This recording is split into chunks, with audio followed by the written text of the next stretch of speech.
जय हिंद दोस्तों, स्वागत है आप सभी का। दोस्तों, आज की क्लास में हम फिर लेकर आए हैं आपको एक बार भारतीय अर्थव्यवस्था। भारतीय अर्थव्यवस्था में आज का हमारा टॉपिक है आर्थिक समृद्धि एवं आर्थिक विकास दर। यानी कि इस चैप्टर से जो भी प्रश्न प्रीवियस ईयर परीक्षा में पूछे हुए हैं उनको आज हम देखने वाले हैं। तो दोस्तों चलिए शुरू करते हैं। दोस्तों आपको पहले बता दें कि ये दृष्टि IAS की बुक है जिसमें प्रीवियस ईयर क्वेश्चन दे रखे हैं, उनको हम करने वाले हैं। तो चलिए देखते हैं आज का पहला प्रश्न। पहला प्रश्न है, निम्नलिखित में से कौन सा विश्व बैंक के कारोबार सुगमता सूचकांक यानी कि ease of doing business index का उपसूचक नहीं है। यानी कि ease of doing business index का इसमें से उपसूचक कौन सा नहीं है?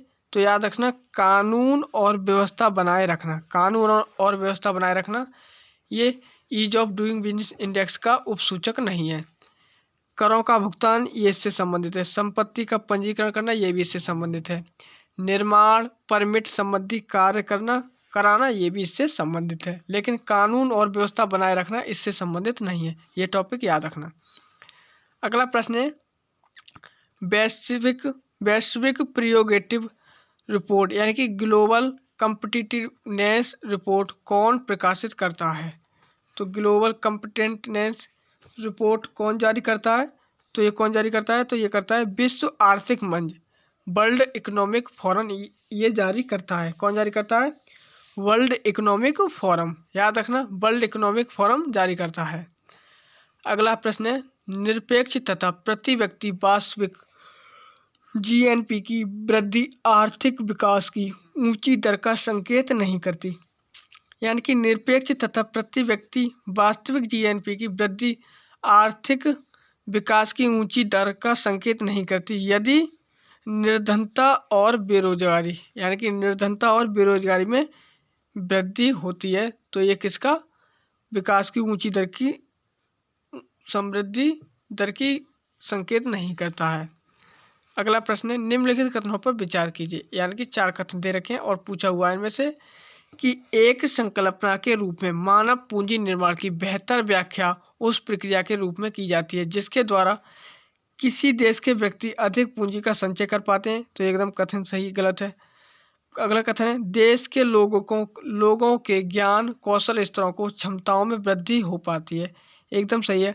अगर लोगों के ज्ञान और कौशल स्तर में क्षमताओं में वृद्धि होगी तो लोग देश में अधिक विकास कर पाएंगे और अधिक पूंजी मानव पूंजी निर्माण की बेहतर व्याख्या होगी। अगला है, इसमें गोचर धन का संचय हो पाता है। यानी कि गोचर धन का संचय हो पाता है। तो ये भी क्या है, इसमें गलत है। ये भी इसमें गलत है। चौथा है, अगोचर धन का संचय हो पाता है। एकदम सही है। अगोचर धन का क्या होता है? संचय होता है। तो दोस्तों इसमें 2 और 4 इसमें कथन सही है। तो ऑप्शन सी तो इसमें राइट हो जाएगा।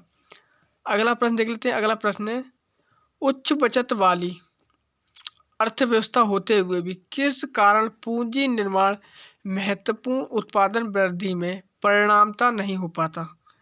किस कारण से वृद्धि में परिणामित नहीं हो पाता है? तो किस कारण से नहीं होता है? तो उच्च पूंजी माइनस उत्पाद अनुपात। उच्च पूंजी माइनस उत्पाद अनुपात के कारण ये महत्वपूर्ण उत्पादन नहीं हो पाता। दोस्तों अगले प्रश्न पे चलते हैं। अगला प्रश्न है, निम्नलिखित में से कौन विश्व के देशों के लिए सार्वभौम लैंगिक अंतराल सूचकांक यानी कि ग्लोबल जेंडर गैप इंडेक्स का श्रेणीकरण प्रदान करता है? तो कौन प्रदान करता है? तो ये करता है विश्व आर्थिक मंच। सार्वभौम लैंगिक अंतराल सूचकांक ग्लोबल जेंडर गैप इंडेक्स का श्रेणीकरण विश्व आर्थिक मंच करता है। अगला प्रश्न है, वैश्विक वित्तीय स्थिरता रिपोर्ट किसके द्वारा तैयार की जाती है?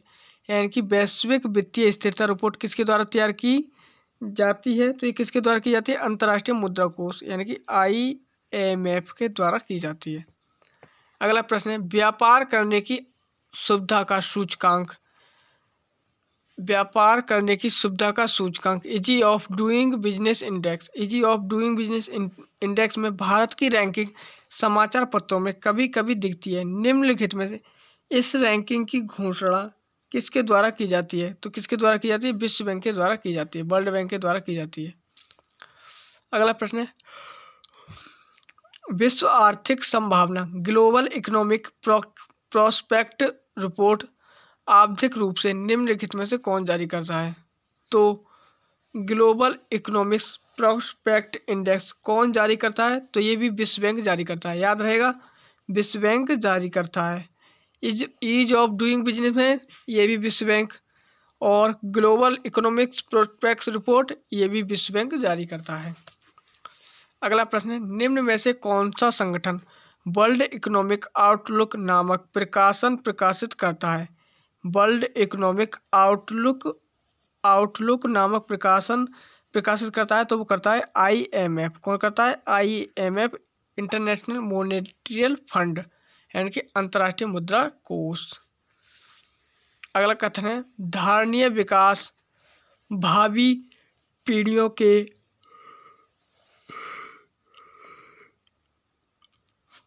के अपनी आवश्यकता को पूरा करने में सामर्थ्य से समझौता किए बगैर वर्तमान की आवश्यकताओं को पूरा करता है। इस परिप्रेक्ष्य में धारणीय विकास का सिद्धांत निम्नलिखित में किस एक सिद्धांत के साथ स्वाभाविक रूप से जुड़ा हुआ है? तो किसके साथ जुड़ा हुआ है? तो वो जुड़ा हुआ है धारण क्षमता के साथ जुड़ा हुआ है। अगले प्रश्न में चलते हैं। अगला प्रश्न है, वर्ल्ड डेवलपमेंट रिपोर्ट, यानी कि वर्ल्ड डेवलपमेंट रिपोर्ट एक वार्षिक प्रकाशन है। वर्ल्ड डेवलपमेंट रिपोर्ट ये किसके द्वारा जारी किया जाता है? तो अंतर्राष्ट्रीय पुनर्निर्माण एवं विकास बैंक के द्वारा। अंतर्राष्ट्रीय पुनर्निर्माण एवं विकास बैंक के द्वारा ये एक प्रकाशन रिपोर्ट है। अगला प्रश्न है, मानव निर्धनता सूचकांक किस वर्ष की मानव विकास रिपोर्ट में प्रस्तुत किया गया? मानव निर्धनता सूचकांक किसकी रिपोर्ट में शुरू किया गया? तो 1997 से शुरू किया गया। कब से? 1997 से। अगला प्रश्न है, doing business 2019 trading for reform शीर्षक रिपोर्ट अंतर्राष्ट्रीय मुद्रा कोष द्वारा जारी की जाती है। तो डूइंग बिजनेस ये रिपोर्ट अंतर्राष्ट्रीय मुद्रा कोष द्वारा जारी नहीं की जाती, इसलिए कथन गलत होगा। अगला है, कारोबार सुगमता सूचकांक में भारत 190 देशों की सूची में 77वें स्थान पर रहा है। तो ये कथन एकदम सही है, क्योंकि 77वें स्थान पर भारत रहा है। करंट का ये क्वेश्चन था। अगला प्रश्न है, विश्व खुशहाली सूचकांक 2022 में भारत का कौन सा स्थान है? तो भारत का 136वां स्थान है। कौन सा है? भारत का 136वां स्थान है। और इस वाले प्रश्न में ऑप्शन 2 ठीक है, तो ऑप्शन बी एकदम राइट होगा। केवल ऑप्शन बी इसमें क्या है? राइट होने वाला है। अगला प्रश्न है 15वें नंबर में, जिसमें विश्व खुशहाली सूचकांक 2022 के अनुसार भारत कौन से स्थान पर है? 136वें स्थान पर है। अगला प्रश्न है, सूची फर्स्ट को सूची सेकंड से सुमेलित कीजिए। इधर संबंधित विषय है और इधर SDG लक्ष्य है। SDG लक्ष्य कितने हैं? सब सतत विकास, ये 17 लक्ष्य हैं 2030 तक पूरी करने। पहला SDG 10, यानी कि 10वें नंबर का जो SDG है वो किससे संबंधित है? तो वो असमानताओं से कमी से संबंधित है। किससे? असमानताओं से कमी से संबंधित है। SDG 13 ये जलवायु परिवर्तन से संबंधित है। SDG 14 ये जल के नीचे जीवन से संबंधित है। अगला है SDG 15 ये भूमि पर जीवन से संबंधित है। किससे? भूमि पर जीवन से संबंधित है। ये दोस्तों इनके मिलान हो गए, तो आप देख सकते हैं इसमें कौन सा ऑप्शन ठीक होगा। A पर 3 और C पर 4। A पर 3 और C पर क्या होगा? B पर 1 और C पर 4, तो ऑप्शन डी इसमें राइट होगा। अगला प्रश्न देख लेते हैं। अगला प्रश्न है निम्नलिखित में से कौन सा सतत विकास लक्ष्य SDG हेतु 2030 तक प्राप्त करने का लक्ष्य नहीं है? तो क्या नहीं है? वो नहीं है अंतरिक्ष अनुसंधान नहीं है, गुणवत्ता परक शिक्षा ये भी है, लैंगिक समानता है, भूख शून्य ये भी है लक्ष्य। SDG लक्ष्य रखा गया है। दोस्तों अगले प्रश्न पे चलते हैं। अगला प्रश्न है, नीचे 2 कथन दिए गए हैं जिनमें से एक को A तथा दूसरे को R कहा गया है। तो पहला कथन है इसमें से, मानव विकास सूचकांक HDI में एवं सतत विकास लक्ष्य SDG पर आधारित भारतीय राज्यों की वरीयता में धनात्मक संबंध है। तो एकदम कथन सही है, क्योंकि जो मानव विकास सूचकांक एवं HDI से, HDI बोलते हैं एवं सतत विकास लक्ष्य SDG पर आधारित भारतीय राज्यों की वरीयता में जो क्या है धनात्मक संबंध है, बिल्कुल सही है, क्यों इसे ज़्यादा जोर दिया जा रहा है। अगला है SDG लक्ष्यों के आधारभूत आयामों शिक्षा एवं स्वास्थ्य से घनिष्ठता के साथ अंतर संबंधित है। तो ये एकदम सही है, क्योंकि शिक्षा और जो स्वास्थ्य है ये इससे बिल्कुल जुड़े हुए हैं। तो दोस्तों इसमें दोनों कथन सही हैं, तो इसमें तो ऑप्शन ए राइट हो जाएगा। ए तथा आर दोनों सही हैं, परंतु आर एवं ए की सही व्याख्या करता है। अगला प्रश्न, बहुआयामी निर्धनता सूचकांक में सम्मिलित होता है। तो बहुआयामी निर्धनता सूचकांक में स्वास्थ्य शिक्षा जीवन स्तर ये तीनों शामिल होते हैं। क्या स्वास्थ्य शिक्षा जीवन स्तर तीनों शामिल होते हैं? तो ऑप्शन इसमें डी राइट हो जाएगा। अगला प्रश्न, नीचे दो कथन दिए गए हैं जिनमें से एक को कथन ए तथा दूसरे को कथन आर कहा गया है।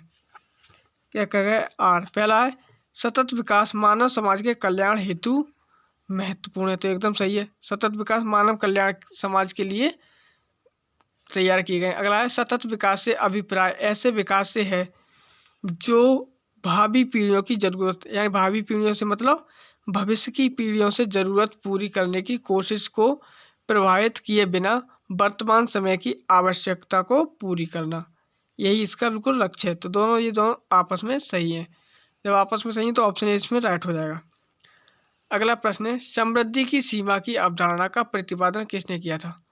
जो समृद्धि की सीमा है इसकी अवधारणा का प्रतिपादन किसने किया था? तो यह किया था क्लब ऑफ रोम ने इसका निर्धारण किया था। किसकी? समृद्धि की सीमा का। दोस्तों आगे चलते अगले प्रश्न पे। अगला प्रश्न है समावेशी समृद्धि के लिए आवश्यक है। अगर समावेशी समृद्धि के लिए आवश्यक है तो अधोसंरचनात्मक सुविधाएं का विकास, कृषि का पुनरुद्धार, शिक्षा एवं स्वास्थ्य जैसी सामाजिक सेवाओं की आधिकारिक उपलब्धता, ये तीनों इसमें आवश्यक हैं। तो ऑप्शन सी इसमें राइट होगा, ऑप्शन डी उपयुक्त सभी। अगला प्रश्न है UNDP के किस मानव विकास रिपोर्ट यानी कि HDR में लिंग असमानता सूचकांक की शुरुआत हुई थी?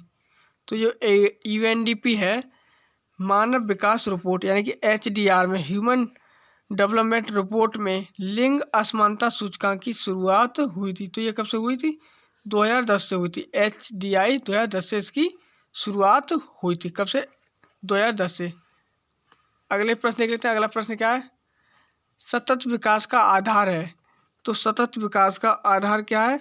तो पर्यावरणीय दृष्टिकोण ये इसका आधार है। क्या है? पर्यावरणीय दृष्टि ये इसका आधार कार्ड है। तो दोस्तों ये थे 24 प्रश्न जो आज की परीक्षा में हमने पूरे कर लिए हैं। तो दोस्तों ये क्लास यहीं तक रखते हैं, मिलेंगे अगली क्लास में, तब तक के लिए जय हिंद।